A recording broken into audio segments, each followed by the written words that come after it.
Hello दोस्तों, कैसे हैं आप सब। Nothing is particularly hard if you break it down into small jobs. कहते हैं कोई भी काम हार्ड नहीं होता अगर आप इसको छोटी छोटी जॉब्स में कंप्लीट करो तो हर काम आसान हो जाता है। अगर आपका कोई भी गोल है तो आप उस गोल को अचीव करने के लिए जो प्लानिंग करते हो उस गोल को छोटे छोटे पार्ट्स में डिवाइड करो कि पहले मुझे ये अचीव करना है, देन ये। सिंपल सी बात है, सीए में फाइनल के एग्जाम आप सबसे स्टार्टिंग में तो नहीं दे सकते। अगर आप 12th पास हो तो आपको सिंपल सी बात है, पहले फाउंडेशन की प्रिपरेशन करनी पड़ेगी, देन इंटर की और देन फाइनल की। ऐसा नहीं कि आप कहो सर मैं तो तीनों के जो पेपर्स हैं वो एक साथ ही प्रिपेयर कर लूंगा। तो अगर कोई भी जॉब हार्ड आपको लगती है तो आप उसको छोटे छोटे पार्ट्स में ब्रेक कर लो, इट विल बी इजी। तो इसी मोटिवेशन के साथ, इसी थिंकिंग के साथ और इसी कॉन्सेप्ट को हम इस सब्जेक्ट में अप्लाई करेंगे, दैट इज फाइनेंशियल मैनेजमेंट। तो today we are going to discuss syllabus of financial management, जो कि सीएमए इंटर का जो ग्रुप 2 है उसमें जो पेपर नंबर 10 है, पेपर नंबर 10 के दो पार्ट है, पार्ट ए और पार्ट बी। पार्ट ए जो है वो है कॉस्ट एंड मैनेजमेंट अकाउंटिंग, जो हम अलग से डिस्कस करते ही हैं, और पार्ट बी जो है वो है आपका फाइनेंशियल मैनेजमेंट। और आज का टारगेट है हमारा फाइनेंशियल मैनेजमेंट का ये जो सब्जेक्ट है इसका केवल और केवल सिलेबस हम यहाँ पे डिस्कस करने वाले हैं कि सर फाइनेंशियल मैनेजमेंट में कौन कौन से टॉपिक हमारे सिलेबस में कवर किए गए हैं, क्या वेटेज है और किस तरीके से हम अपनी क्लासेस में उसको कवर करने वाले हैं। अगर मैं बात करूं तो ये जो फाइनेंशियल मैनेजमेंट का हमारा सब्जेक्ट है पेपर नंबर 10B, जैसा कि मैंने कहा 10A पार्ट है कॉस्ट एंड मैनेजमेंट अकाउंटिंग और 10B है फाइनेंशियल मैनेजमेंट। तो जो पार्ट ए है आपका कॉस्ट एंड मैनेजमेंट अकाउंटिंग, उसकी वेटेज है 50 मार्क्स की। तो बची हुई जो 50 मार्क्स की वेटेज है वो है फाइनेंशियल मैनेजमेंट। तो फाइनेंशियल मैनेजमेंट की एग्जाम में वेटेज रहेगी आपकी 50 मार्क्स की, और इस 50 मार्क्स के लिए हमें टोटलिटी में 5 स्टडी नोट्स दिए गए हैं हमारे सिलेबस में। As per our study material 5 study notes हमें दिए गए हैं 50 मार्क्स की वेटेज में। और वो 5 स्टडी नोट्स क्या हैं, उनमें कौन कौन से टॉपिक्स हम कवर करते हैं वो हमें डिस्कस करने हैं। पहले जो 5 स्टडी नोट्स हैं वो है कॉस्ट एंड मैनेजमेंट अकाउंटिंग से रिलेटेड। तो फाइनेंशियल मैनेजमेंट स्टार्ट होता है स्टडी नोट नंबर 6 से। तो स्टडी नोट नंबर 6 जो है वो है इंट्रोडक्शन टू फाइनेंशियल मैनेजमेंट। देखो सिंपल सी बात है, कोई भी सब्जेक्ट जब स्टार्ट होता है तो उसमें एक इंट्रोडक्शन गिवन होता है पूरे के पूरे सिलेबस का कि फाइनेंशियल मैनेजमेंट क्या है, क्यों है, क्या उसके ऑब्जेक्टिव्स हैं, ये सारी चीजें इंट्रोडक्शन टू फाइनेंशियल मैनेजमेंट में है। इंट्रोडक्शन टू फाइनेंशियल मैनेजमेंट में 5 टॉपिक है मेनली। एक तो है मीनिंग ऑफ फाइनेंशियल मैनेजमेंट, दूसरा है ऑब्जेक्टिव ऑफ फाइनेंशियल मैनेजमेंट, तीसरा है स्कोप ऑफ फाइनेंशियल मैनेजमेंट की फाइनेंशियल मैनेजमेंट का एप्लीकेशन कहां कहां हो सकता है। फोर्थ आप देखोगे सोर्स ऑफ फाइनेंस, कि अगर एक ऑर्गेनाइजेशन को फाइनेंस की जरूरत है, फंड की जरूरत है, तो वो कहां कहां से लेकर आ सकती है। Equity share capital, preference share capital, loans, short term, long term, क्या तरीके हो सकते हैं। और an introduction to financial market, an introduction to financial market. और ये जो इंट्रोडक्शन टू फाइनेंशियल मार्केट है इसमें थोड़ा सा टाइम वैल्यू ऑफ मनी का प्रैक्टिकल पोर्शन भी है। तो अगर मैं आपसे बात करूं तो meaning, objective, scope of financial management, source of finance, ये तो प्योर आपको थ्योरी देखने को मिलेगा, ये तो प्योर थ्योरी देखने को मिलेगा।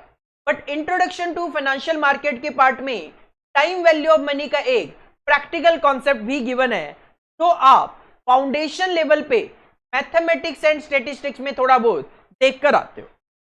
तो स्टडी नोट नंबर 6 को 5 पार्ट में यहां पे डिवाइड किया गया है, meaning, objective, scope, source of finance and introduction to financial market. और जैसा कि मैंने आपको स्टार्टिंग में ही कहा, nothing is particularly hard if you break it down into small jobs. तो अगर स्टडी नोट नंबर 6 को 5 पार्ट में डिवाइड कर दिया गया, तो ये 5 पार्ट्स अगर हम इंडिविजुअली अलग अलग करें तो हमारे लिए ये टॉपिक काफी इजी हो जाएगा। अगर हम इसको क्यूमुलेटिव करने की कोशिश करें तो ये आपके लिए थोड़ा सा हार्ड देखने को हो सकता है। इसके बाद नेक्स्ट जो आएगा study note number 7। Study note number 7 है आपका tools for financial analysis and planning. Tools for financial analysis and planning. एक ऑर्गेनाइजेशन अपनी फाइनेंशियल पोजीशन का अगर एनालिसिस करना चाहे कि हमारी फाइनेंशियल पोजीशन क्या चल रही है, अगर वो फ्यूचर के लिए कोई फाइनेंशियल प्लानिंग करना चाहे तो स्टडी नोट नंबर 7 उसके लिए हेल्पफुल होगा। Tools for financial analysis and planning. तो फाइनेंशियल एनालिसिस और फाइनेंशियल प्लानिंग के लिए 3 टूल यूज किए जा सकते हैं जो हमारे सिलेबस में है। One is financial ratio analysis, जैसा कि आप 12th क्लास में रेशियो एनालिसिस पढ़ते हो, आप वहां पे net profit ratio, earning per share, ये चीजें भी कैलकुलेट करते हो रेशियो एनालिसिस में। इससे आपको ऑर्गेनाइजेशन की एक फाइनेंशियल पोजीशन का पता लग जाता है कि अगर मैं कहूं last year net profit ratio था 20%, इस साल है 30%, तो यू कैन से सर कहीं ना कहीं प्रॉफिटेबिलिटी पोजीशन हमारी बेटर हुई है।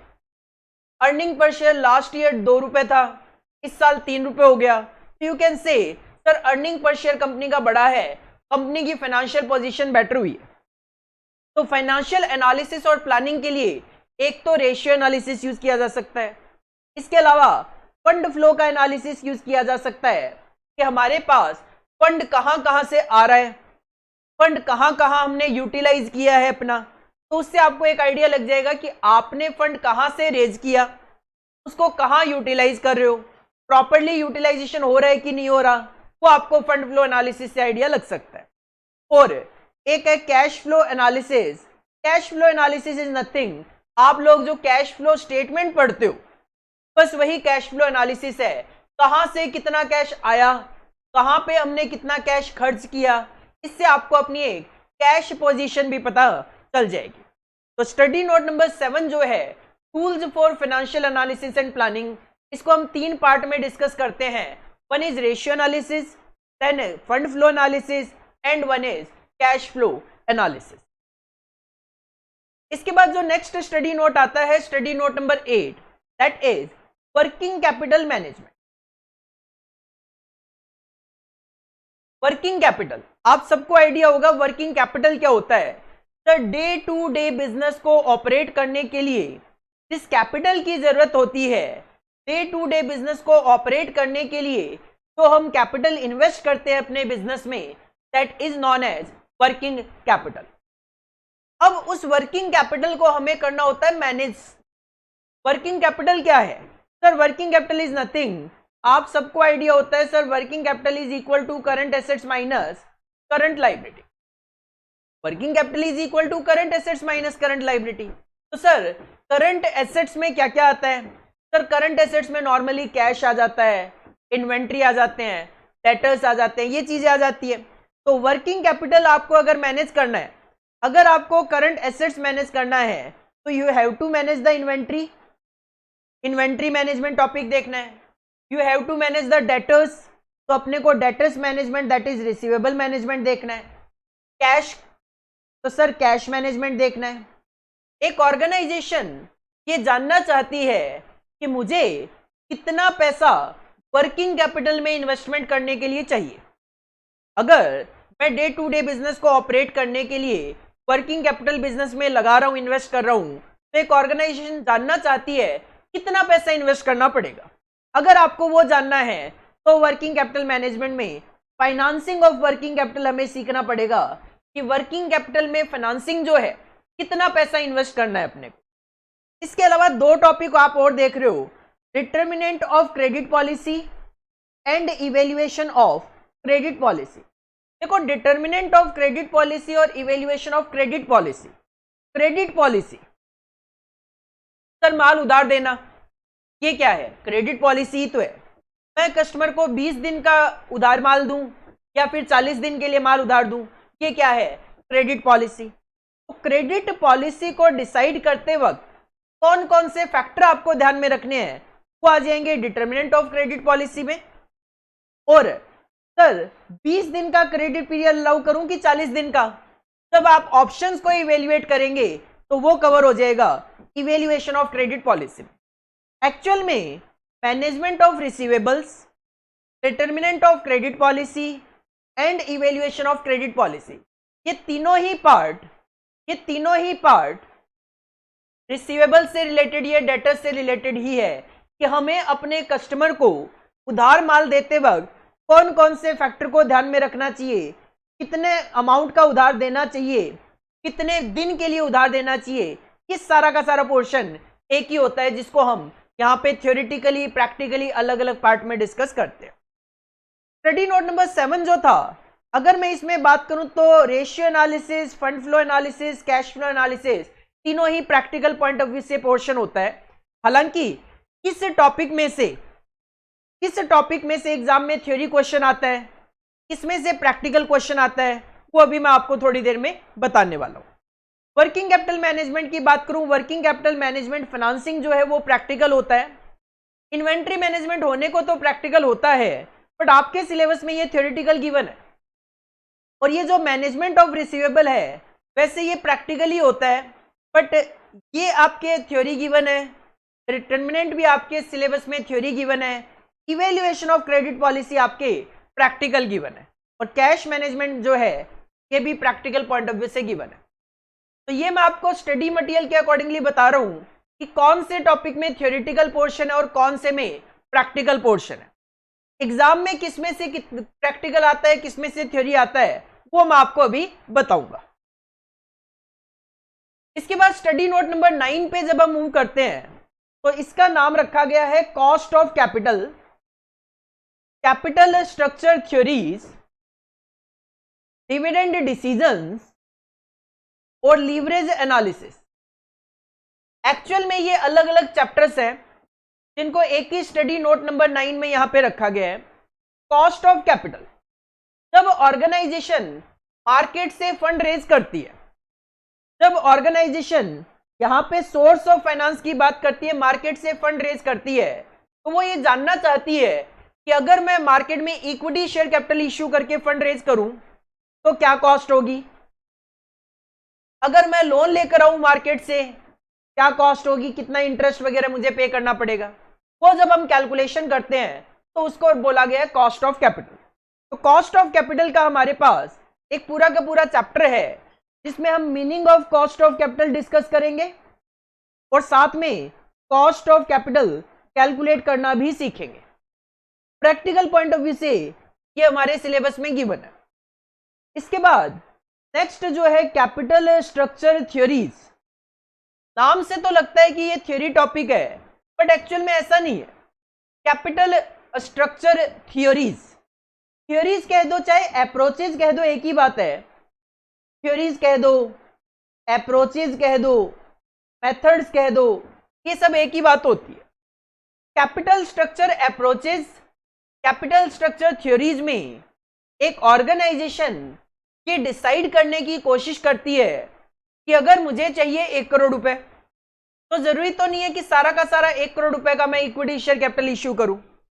मैं ऐसा कोई कॉम्बिनेशन भी बना सकता हूं कि 50 लाख का इक्विटी इश्यू कर देता हूं, 50 लाख का लोन ले आता हूं, 50 लाख का इक्विटी इश्यू कर देता हूं, 20 लाख का लोन ले आता हूं, 30 लाख के प्रेफरेंस शेयर इश्यू कर देता हूं। मतलब आपके सामने जो भी ऑप्शन है फंड रेज करने के, आप उसका कोई कॉम्बिनेशन भी बना सकते हो। अब वो कॉम्बिनेशन क्या हो जो कि ऑर्गेनाइजेशन के लिए बेस्ट हो, वो कॉम्बिनेशन क्या हो जो कि ऑर्गेनाइजेशन के लिए बेस्ट हो, तो उस केस में डिसाइड करना होता है कैपिटल स्ट्रक्चर अप्रोचेज के थ्रू कि एक ऑर्गेनाइजेशन को क्या कैपिटल स्ट्रक्चर रखना चाहिए, क्या डेट इक्विटी का प्रोपोर्शन रखना चाहिए, ताकि ऑर्गेनाइजेशन को प्रॉफिट मैक्सिमम टू मैक्सिमम हो, ऑर्गेनाइजेशन की business value maximum to maximum हो, ऑर्गेनाइजेशन के शेयर का प्राइस मार्केट में ज्यादा से ज्यादा हो। कुछ ऐसे टारगेट लेकर कैपिटल स्ट्रक्चर को जब डिसाइड किया जाता है तो उस टॉपिक को नाम दिया गया कैपिटल स्ट्रक्चर थ्योरीज। तो एक पूरा का पूरा चैप्टर है हमारे पास कैपिटल स्ट्रक्चर थ्योरीज को लेकर। प्रैक्टिकल पॉइंट ऑफ व्यू से है सिलेबस के अंदर, एग्जाम में थ्योरी आएगा प्रैक्टिकल आएगा, वो मैं बताता हूं आपको थोड़ी देर में। इसके बाद डिविडेंड डिसीजन, आपने बिजनेस स्टडीज पढ़ा हुआ होता है बीएसटी, और बीएसटी में अगर आपको याद हो तो आप एक चैप्टर पढ़ते हो छोटा सा फाइनेंशियल मैनेजमेंट, में भी आधे बच्चों को याद हो आधे बच्चों को ना याद हो। बिजनेस स्टडीज हो सकता है कुछ बच्चे कॉमर्स बैकग्राउंड ही ना हो 11th-12th में, तो उन्होंने बीएसटी में ये ना पढ़ा हो, बट मैं आपको याद दिलाना चाहूंगा जिन्होंने भी पढ़ा है, नहीं पढ़ा तो कोई दिक्कत वाली बात नहीं है, हम आगे जाके डिस्कस तो करने वाले हैं ही। मैं जिस चैप्टर के नाम को आपको रिलेट करवा रहा हूं वहां से, बीएसटी में आप फाइनेंशियल मैनेजमेंट का एक टॉपिक पढ़ते थे और आप कहते थे वहां पे सर फाइनेंशियल मैनेजमेंट में मेनली 3 तरीके के डिसीजन लिए जाते हैं। एक होता है फाइनेंसिंग डिसीजन, एक होता है डिविडेंड डिसीजन, और एक होता है इन्वेस्टमेंट डिसीजन। फाइनेंसिंग डिसीजन में ऑर्गेनाइजेशन ये डिसाइड करती है फंड कहां से लाऊं। इन्वेस्टमेंट डिसीजन में ऑर्गेनाइजेशन ये डिसाइड करती है फंड को कहां इन्वेस्ट करूं।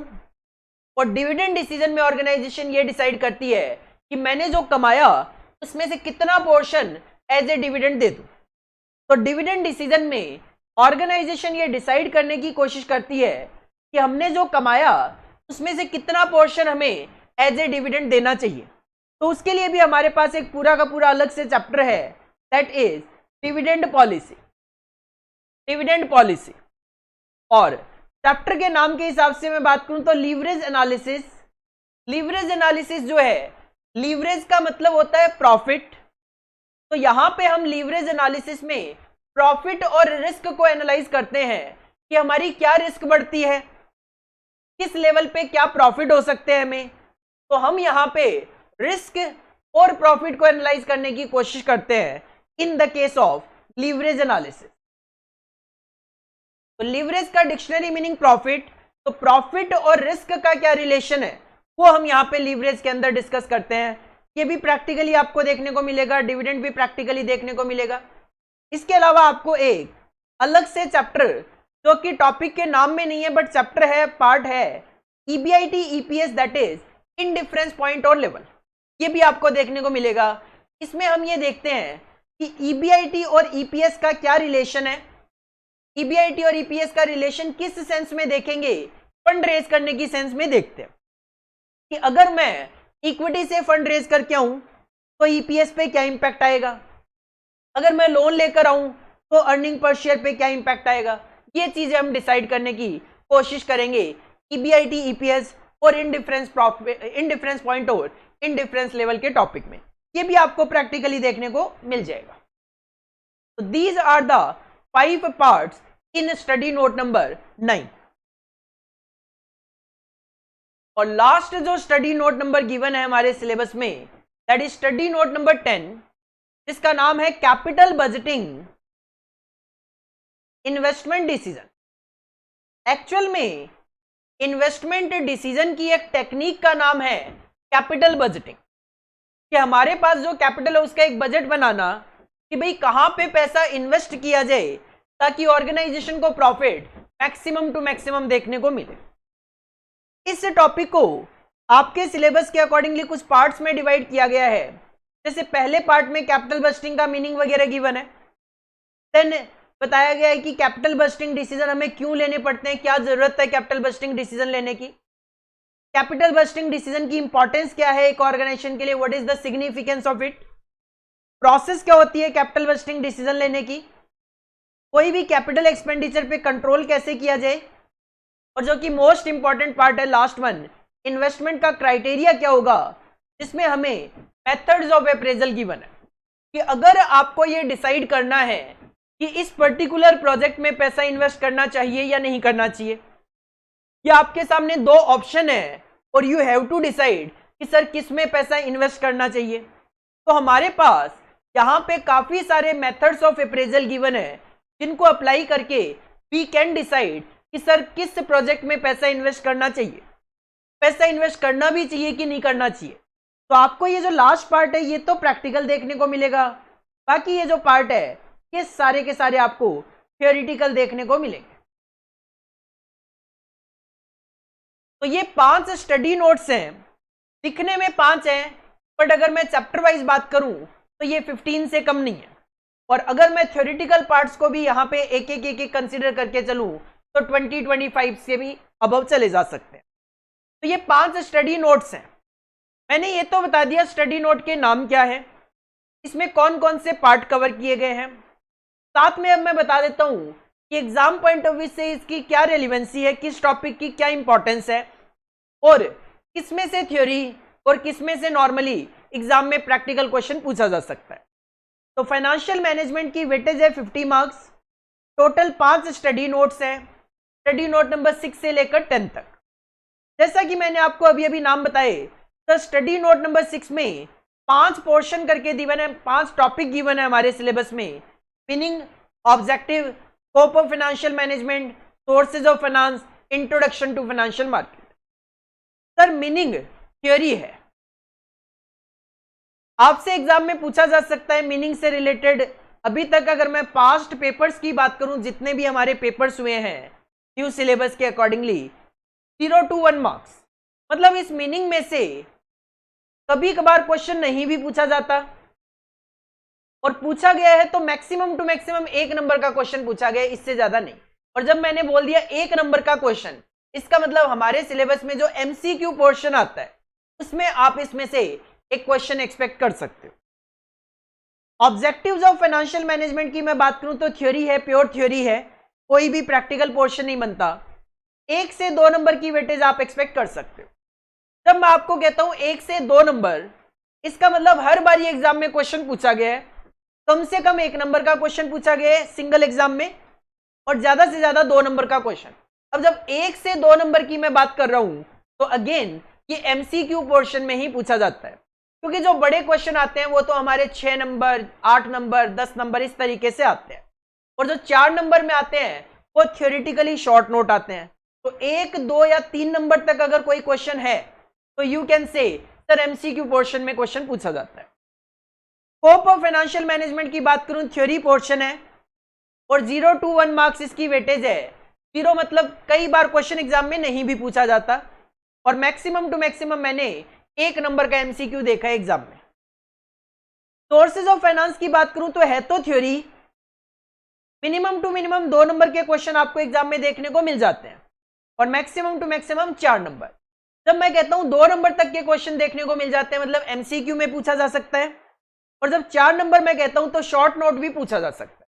तो इसका मतलब सोर्स ऑफ फाइनेंस जो है इसमें से एमसीक्यू क्वेश्चन भी पूछा जा सकता है और शॉर्ट नोट टाइप क्वेश्चन भी पूछा जा सकता है। पार्ट 1 में से you can expect MCQ, part 2 में you can expect MCQ, part 3 में you can expect MCQ, part 4 में एमसीक्यू भी पूछा जा सकता है और शॉर्ट नोट भी पूछा जा सकता है। एसएन लिख रहा हूं मैं, एसएन का मतलब शॉर्ट नोट भी पूछा जा सकता है। पार्ट नंबर 5 जो है इंट्रोडक्शन टू फाइनेंशियल मैनेजमेंट, जैसा कि मैंने आपको पहले भी बताया, इसमें थ्योरी है बट कुछ पोर्शन प्रैक्टिकल भी है। तो इसमें थ्योरी क्वेश्चन भी बन सकता है और इसमें प्रैक्टिकल क्वेश्चन भी बन सकता है। अगर वेटेज मैंने लिखी है 0 to 9 मार्क्स, तो इसका मतलब यह है कि हर बारी एग्जाम में क्वेश्चन नहीं पूछा जाता। 0 लिखने का मतलब है हर बारी एग्जाम में क्वेश्चन नहीं आया हुआ। लेकिन 9 नंबर तक की वेटेज है तो यू कैन से सर इसमें से आपको प्रैक्टिकल क्वेश्चन भी देखने को मिल सकता है, प्रैक्टिकल क्वेश्चन भी आपको एग्जाम में देखने को मिल सकता है। Tools for financial analysis and planning की मैं बात करूं, प्रैक्टिकल के साथ साथ इसमें से शॉर्ट नोट भी बनता है, वो भी आपसे पूछा जा सकता है, और इसमें एमसीक्यू क्वेश्चन भी पूछा जा सकता है। क्योंकि थ्योरी है तो थ्योरी में से एमसीक्यू, शॉर्ट नोट, और प्रैक्टिकल है तो प्रैक्टिकल पोर्शन भी आ सकता है। ये बताने के पीछे पर्पज ये है कि जब आप रिवीजन करें तो उस हिसाब से रिवीजन करें कि सर इसमें से एमसीक्यू बनता है तो मुझे एमसीक्यू के अकॉर्डिंगली प्रिपरेशन करनी चाहिए। अगर इसमें प्रैक्टिकल बनता है तो प्रैक्टिकल पे भी जाऊं, शॉर्ट नोट बनता है तो उसके अकॉर्डिंगली चीजों को रिमाइंड करूं, समझूं चीजों को, क्योंकि मुझे पता होना चाहिए कि एग्जाम में मुझे क्या लिखना पड़ सकता है, कितना पोर्शन वहां पे मुझे लिखना पड़ सकता है। स्टडी नोट नंबर 7 जो आता है that is tools for financial analysis and planning, जिसके 3 पार्ट है। तो फाइनेंशियल रेशियो एनालिसिस में से प्रैक्टिकल के साथ साथ थ्योरी क्वेश्चन भी पूछे जाते हैं। इसमें से मैंने कई बार एमसीक्यू क्वेश्चन भी देखे हैं, और प्रैक्टिकल क्वेश्चन भी देखें। शॉर्ट नोट वगैरह तो बहुत रेयर चांसेस हैं कि रेशियो में शॉर्ट नोट पूछा जाए, बट एमसीक्यू और प्रैक्टिकल पूछने के ज्यादा चांसेस बनते हैं और इसकी वेटेज काफी ज्यादा हाई है। आप देख सकते हो 8 से 17 नंबर लिखा हुआ है। इसका मतलब ये है किसी भी पेपर में रेशियो एनालिसिस में से 8 नंबर से कम क्वेश्चन नहीं पूछे गए। और मैक्सिमम टू मैक्सिमम मैं बात करूं, जहां तक मुझे याद है 2 बारी 17 नंबर तक के क्वेश्चन एक सिंगल एग्जाम में पूछे गए। और अगर आप कहते हो सर 50 नंबर की तो वेटेज है और उसमें से अगर 17 नंबर का क्वेश्चन एक ही टॉपिक में से आ जाए, इसका मतलब ये टॉपिक काफी ज्यादा इंपॉर्टेंट हमारे लिए बन जाता है। तो रेशियो एनालिसिस का जो टॉपिक है मोस्ट इंपॉर्टेंट टॉपिक है, 5 स्टार टॉपिक आप इसको बोल सकते हैं। फंड फ्लो एनालिसिस की बात करूं, केवल प्रैक्टिकल क्वेश्चन आता है, थ्योरेटिकल कोई क्वेश्चन नहीं आता। कैश फ्लो एनालिसिस केवल प्रैक्टिकल क्वेश्चन आता है, कोई थ्योरेटिकल पोर्शन नहीं आता। मिनिमम 4 नंबर की वेटेज, मैक्सिमम 8 नंबर की weightage you can expect practical. और कैश फ्लो में 4 से 7 नंबर की वेटेज तक के question practical. Working capital management की मैं बात करूं तो वर्किंग कैपिटल मैनेजमेंट 6 पार्ट्स में डिवाइडेड है, जिसमें सबसे पहला जो पोर्शन है प्रैक्टिकल पोर्शन है। देखा गया है कभी कभार क्वेश्चन नहीं भी आया, बट ये भी देखा गया है कि 11 नंबर तक के क्वेश्चन भी एक सिंगल पेपर में आए। और अगर 50 में से 11 नंबर के क्वेश्चन किसी एक सिंगल चैप्टर में से कभी दिख जाए तो मतलब 20% से ज्यादा वेटेज, तो 20% अगर या उससे ज्यादा वेटेज हो जाती है तो वो 5 स्टार कैटेगरी चैप्टर माना जाता है। मतलब मोस्ट इंपॉर्टेंट टॉपिक जिसमें हमें कोई भी सम, कोई भी पोर्शन ऐसा नहीं होना चाहिए जो हमें ना आता हो। ज्यादा से ज्यादा मैक्सिमम टू मैक्सिमम हमें उसका रिवीजन करना चाहिए। पार्ट 2, पार्ट 3, पार्ट 4 जो है तीनों ही थ्योरी है। Inventory management, receivable management, determinant of credit policy. Inventory management में तो फिर भी 2 नंबर तक के क्वेश्चन एग्जाम में देखे गए हैं एमसीक्यू पॉइंट ऑफ व्यू से, बट मैनेजमेंट ऑफ रिसीवेबल और डिटरमिनेंट ऑफ क्रेडिट पॉलिसी पे तो कोई क्वेश्चन ही नहीं देखा गया अभी तक। इवेल्युएशन ऑफ क्रेडिट पॉलिसी जो है वो प्रैक्टिकल पोर्शन में आ जाता है, जिसकी वजह से 8 नंबर तक का क्वेश्चन आप एग्जाम में इसमें देख सकते हो। नॉर्मली प्रैक्टिकल क्वेश्चन आपको एग्जाम में देखने को मिलता है। कैश मैनेजमेंट प्रैक्टिकली भी आता है, थ्योरेटिकली भी है, प्रैक्टिकली भी है। बट प्रैक्टिकली मैं बात करूं तो एग्जाम में क्वेश्चन नहीं आया हुआ। क्वेश्चन एग्जाम में अभी तक केवल और केवल 2 नंबर के, that is MCQ point of view से थ्योरेटिकल क्वेश्चन पूछा गया है। प्रैक्टिकली फिलहाल तो कैश मैनेजमेंट में से क्वेश्चन नहीं पूछा गया। इसके बाद स्टडी नोट नंबर 9 पे अगर मूव करूं तो टॉपिक का नाम था cost of capital, capital structure theories, dividend decision, leverage analysis. Sir वैसे तो ये सारे के सारे टॉपिक ही प्रैक्टिकल तो है ही, बट कॉस्ट ऑफ कैपिटल में तो केवल प्रैक्टिकल क्वेश्चन ही आता है, थ्योरेटिकल क्वेश्चन ना के बराबर। 2 से 10 नंबर की वेटेज है। अगर थ्योरी क्वेश्चन बाई चांस पूछ लेंगे तो एमसीक्यू में पूछ लेंगे, और इसके अलावा प्रैक्टिकल क्वेश्चन पूछे जाने के चांसेस ज्यादा रहते हैं। कैपिटल स्ट्रक्चर थ्योरी में प्रैक्टिकल भी बनता है, थ्योरी भी बनता है। Mainly you can expect short note या फिर प्रैक्टिकल क्वेश्चन, या तो शॉर्ट नोट 4 नंबर में या फिर प्रैक्टिकल क्वेश्चन आ सकता है, 5 नंबर तक की वेटेज हो सकती है। डिविडेंड पॉलिसी प्रैक्टिकली और थ्योरेटिकली दोनों आ सकता है, 1 से 8 नंबर तक की वेटेज है। इसमें मेनली आपको एमसीक्यू पॉइंट ऑफ व्यू से क्वेश्चन देखने को मिल सकता है, या फिर इसमें प्रैक्टिकल क्वेश्चन भी आपको एग्जाम में देखने को मिल सकता है। लीवरेज एनालिसिस भी प्रैक्टिकल और थ्योरेटिकली दोनों पॉइंट ऑफ व्यू से है। इसमें भी आप एमसीक्यू और प्रैक्टिकल एक्सपेक्ट कर सकते हो। और लीवरेज को भी थोड़ा ध्यान से देखो, मैक्सिमम टू मैक्सिमम यहां पे भी 11 नंबर तक के क्वेश्चन एग्जाम में, एक सिंगल एग्जाम 50 मार्क्स में 11 नंबर तक के क्वेश्चन एक सिंगल एग्जाम में पूछे गए। 5 स्टार कैटेगरी में ये चैप्टर है मेरी तरफ से। लीवरेज में भी कोई पॉइंट, कोई टॉपिक ऐसा नहीं होना चाहिए तो हमें ना आता हो। इसके अलावा जो EBIT, EPS, in difference point और लेवल है, प्रैक्टिकल है तो सही, बट एग्जाम में अभी तक प्रैक्टिकल केवल और केवल एमसीक्यू पॉइंट ऑफ व्यू से ही 1 नंबर में पूछा गया है, बाकी एग्जाम में अभी तक पूछा नहीं गया। इसके बाद जो लास्ट स्टडी नोट है, स्टडी नोट नंबर 10, जैसा कि मैं पहले ही कह चुका हूं कि पहले जो 5 पार्ट है वो तो थ्योरेटिकल है, और लास्ट जो पार्ट है पार्ट नंबर 6 वो प्रैक्टिकल है। तो जो थ्योरेटिकल है उनकी वेटेज की मैं बात करूं तो कैपिटल बस्टिंग पे आपको या तो क्वेश्चन देखने को नहीं मिलेगा, तो एमसीक्यू 1 नंबर का देखने को मिल सकता है। नीड ऑफ कैपिटल बस्टिंग पे आपको शॉर्ट नोट देखने को मिल सकता है थ्योरेटिकली।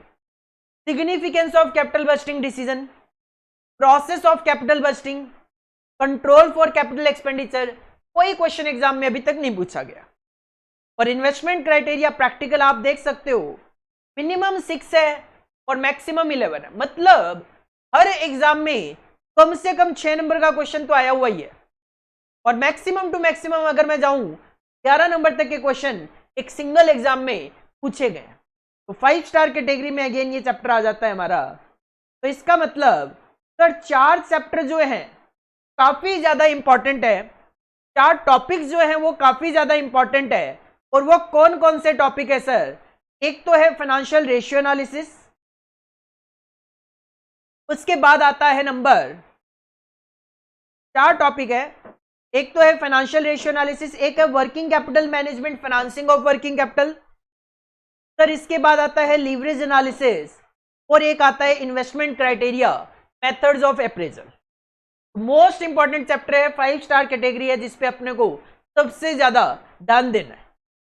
प्रैक्टिकल पोर्शन पूछा जाता है इसमें से, की वजह से वेटेज इसकी हाई आपको देखने को मिलती है। तो वैसे तो 5 ही स्टडी नोट्स हैं, बट अगर मैं पार्ट्स के हिसाब से जाता हूं तो 25 टॉपिक्स आ जाते हैं। अब जैसा कि मैंने आपको स्टार्टिंग में कहा, अगर चीजों को ब्रेक कर करके अंडरस्टैंड किया जाए, तोड़ तोड़ के समझा जाए, तोड़ तोड़ के किया जाए, तो आपके लिए चीजें इजी है। अब आप देख सकते हो, जब चीजों को तोड़ा गया तभी तो आपको मैं बता पाया कि financial ratio analysis most important है। अगर चीजों को तोड़ा ना जाए और ये बोला जाए कि tools for financial analysis and planning is a study note number 7, तो आप कैसे एनालाइज करोगे कि fund flow cash flow ratio के अकॉर्डिंग में किसकी इंपॉर्टेंस मेरे लिए ज्यादा है? फिर मुझे आपको यह बताना पड़ता कि स्टडी नोट नंबर 7 इंपॉर्टेंट है, स्टडी नोट नंबर 8 इंपॉर्टेंट है, स्टडी नोट नंबर 9 इंपॉर्टेंट है और स्टडी नोट नंबर 10 इंपॉर्टेंट है। तो आप कहते सर पूरा ही तो इंपॉर्टेंट बता दिया, नया क्या बताया? फिर स्टडी नोट नंबर 6 ही तो छोड़ा आपने। लेकिन जब चीजों को तोड़ दिया गया तो आपके लिए चीजें इजी बन गई। सर फाइनेंशियल रेशियो एनालिसिस पे ज्यादा कंसंट्रेट करना है, फंड फ्लो कैश फ्लो पे थोड़ा कम भी हो जाए चले, वर्किंग कैपिटल फाइनेंसिंग पे ज्यादा ध्यान देना है, बाकी 5 पार्ट पे थोड़ा कम ध्यान हो जाए तो भी चले, लीवरेज पे ज्यादा ध्यान देना है, बाकी 4 पे थोड़ा कम भी ध्यान दूं तो चल जाए शायद, और capital budgeting methods of appraisal पे ज्यादा ध्यान देना है, बाकी 5 के कंपेरिजन। ये तो 5 स्टार कैटेगरी है, बट मैं आपको एक 4 स्टार कैटेगरी भी बताना चाहूंगा, जिसमें एक तो आपका इंट्रोडक्शन टू फाइनेंशियल मार्केट आ जाएगा। 9 नंबर की वेटेज भी कम तो नहीं होती, 9 नंबर की वेटेज भी मेरे हिसाब से कम तो नहीं होती, तो सर स्टार्स तो इनको भी मिलने चाहिए।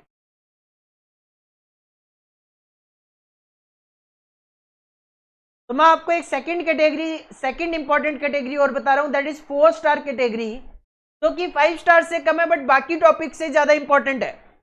सर इसके बाद अगर मैं बात करूं fund flow analysis, 4 star category. इसके बाद और आगे बढ़ूंगा, evaluation of credit policy, 4 star category.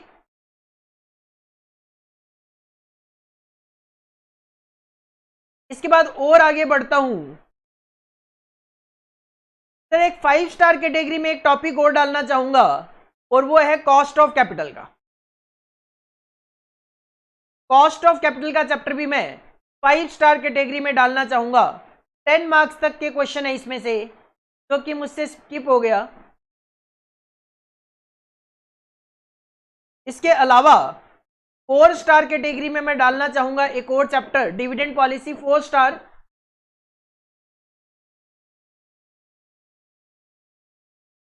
बस इसका मतलब 5 टॉपिक ऐसे हैं जो 5 स्टार कैटेगरी हैं, और 4 टॉपिक, शायद 1 2 3 और 4 टॉपिक ऐसे हैं सर जो 4 स्टार कैटेगरी है। तो मतलब इनमें से बहुत हाई मार्क्स के क्वेश्चन पूछे जाते हैं। अगर मैं आता हूं 3 स्टार कैटेगरी पे, अगर मैं आता हूं एक और कैटेगरी 3 स्टार कैटेगरी पे, तो सर 3 स्टार कैटेगरी की अगर मैं बात करूं, cash flow analysis 3 star category. इसके बाद अगर मैं आगे चलूं तो सर कैपिटल स्ट्रक्चर थ्योरी को भी 3 स्टार कैटेगरी। 5 नंबर का क्वेश्चन भी छोटा तो नहीं माना जाता सर। बस और कैटेगरीज नहीं बनवाऊंगा।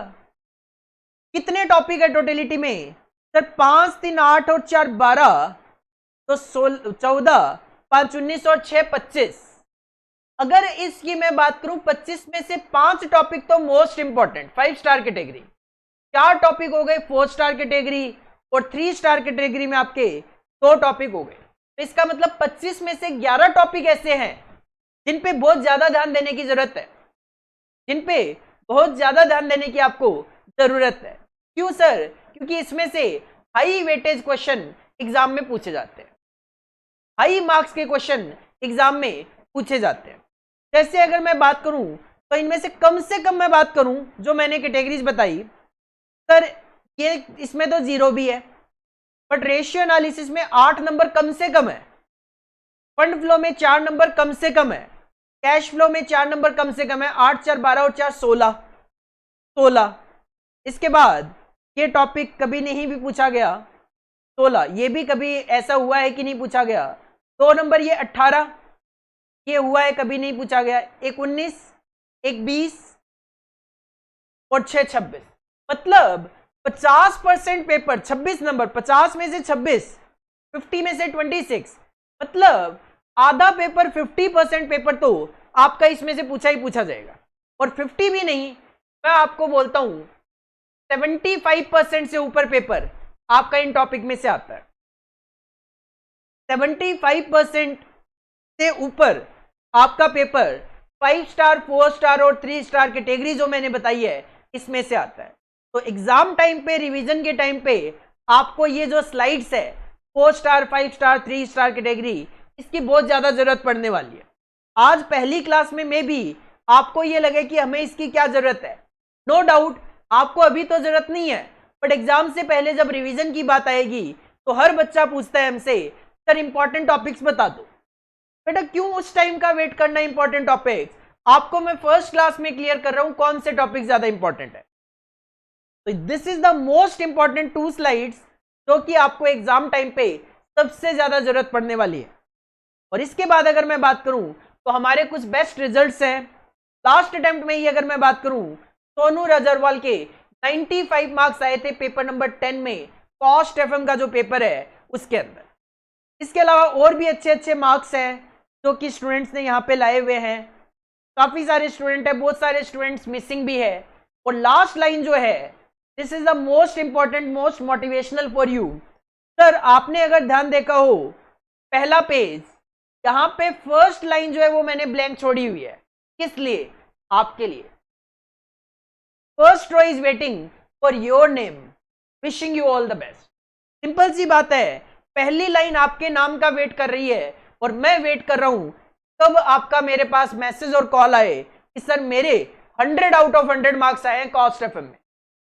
तो इस चीज का मैं वेट कर रहा हूं किसी भी स्टूडेंट से कि 100 आउट ऑफ 100 नहीं तो 96 लेकर आओ, 95 प्लस तो लेकर आओ कम से कम, ताकि मैं उस फर्स्ट रो में आपका नाम लिख सकूं। 95 भी लेकर आओगे तो भी आपका फर्स्ट रो में नाम आएगा, क्योंकि जिसके लास्ट में सबसे हाईएस्ट मार्क्स आते हैं उसका नाम सबसे पहले लिखा जाता है। आस्था इज द ओल्ड स्टूडेंट, तो उसका नाम नीचे हो गया, सोनू के बाद में आए तो वो ऊपर चला गया। तो 95 भी लेकर आओगे तो फर्स्ट लाइन में नाम आपका आएगा और हमारी वेबसाइट पे आपकी फोटो आएगी। This is the FM syllabus. अब सर इसमें से कुछ हमें कॉपी करना चाहिए कि नहीं करना चाहिए? बिल्कुल बेटा आपको कॉपी करना चाहिए। सबसे पहले तो ये कोटेशन आप कॉपी में कॉपी करो, एक नया रजिस्टर लेकर बैठो, कॉपी में सबसे पहले ये कोटेशन लिखो, nothing is particularly hard if you break it down into small jobs. तो आपको अगर कोई भी चीज टफ लगती है, मैं कहता हूं केवल ये सब्जेक्ट नहीं, आपको कोई भी सब्जेक्ट, आपको कोई भी चैप्टर, किसी चैप्टर में कोई भी पैराग्राफ अगर आपको टफ लग रहा है, अगर एक पैराग्राफ है तो 10 लाइनों का है, आप उसको 10 पॉइंट में कन्वर्ट कर लो, सेम लैंग्वेज कॉपी पेस्ट कर लो, कोई दिक्कत नहीं है। बस जहां जहां फुल स्टॉप है उसके अकॉर्डिंगली उसको आप 10 पॉइंट में डिवाइड कर लो, 10 पॉइंट्स बना लो, फिर आप पढ़ के देखो, आपको चीजें इजी लगने लग जाएगी। तो हमेशा चीजों को तोड़ के करोगे, किसी गोल को डायरेक्टली अचीव नहीं किया जा सकता, उसको स्मॉल स्मॉल पीसेस में अगर हम अचीव करें तो इजीली उसको अचीव किया जा सकता है। सबसे पहले तो यही लिखो, उसके बाद बताता हूं मैं आपको फर्दर क्या कॉपी करना है।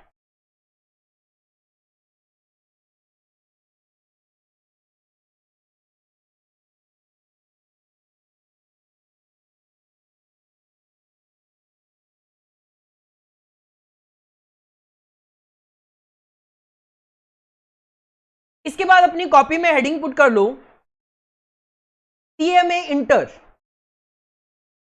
CMA inter group 2, group 2 paper number 10B, paper number 10B financial management, financial management, CMA inter group 2 paper number 10B financial management.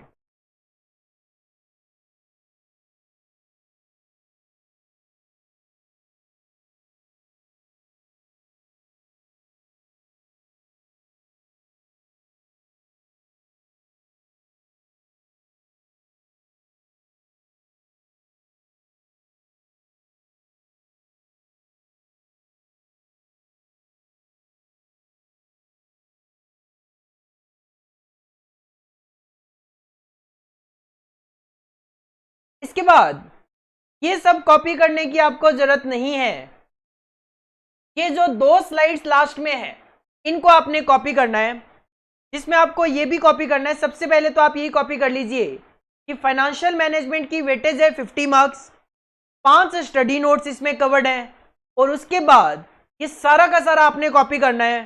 Sir कौन सा टॉपिक थ्योरेटिकल है, कौन सा प्रैक्टिकल, कौन सा प्रैक्टिकल प्लस थ्योरेटिकल है, क्या एग्जाम में इसकी वेटेज रहती है, इसमें से किस तरीके के क्वेश्चन एग्जाम में पूछे जाते हैं, और साथ में ये जो मैंने कैटेगरी दी है 3 स्टार, 4 स्टार और 5 स्टार कैटेगरी, ये आपने कॉपी करना है।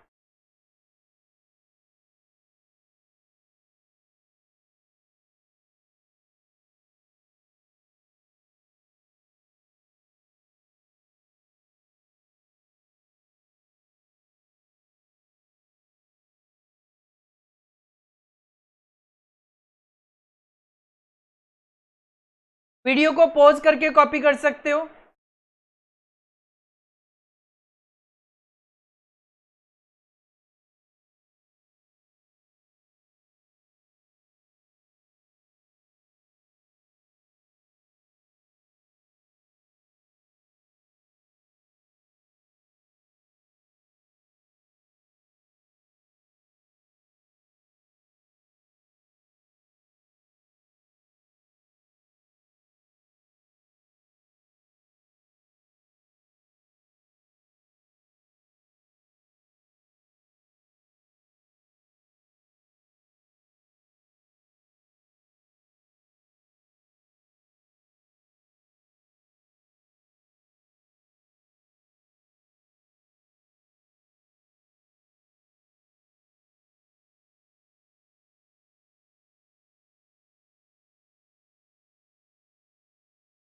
तो this is all about for today's class. तो आज की क्लास जो फर्स्ट क्लास थी आपकी फाइनेंशियल मैनेजमेंट की, उसमें मेरा पर्पस केवल और केवल इतना ही था कि मैं आपको आपका सिलेबस क्लियर कर दूं कि फाइनेंशियल मैनेजमेंट में हमें कितना पढ़ने की जरूरत है, प्रैक्टिकल है, थ्योरी है, किस टॉपिक की क्या वेटेज है, and to wish you all the best. बस इसके लिए आज की ये वीडियो बनाई गई है। तो नेक्स्ट क्लास से हम अपना सिलेबस फॉर्मली स्टार्ट करेंगे। Thank you, all the best.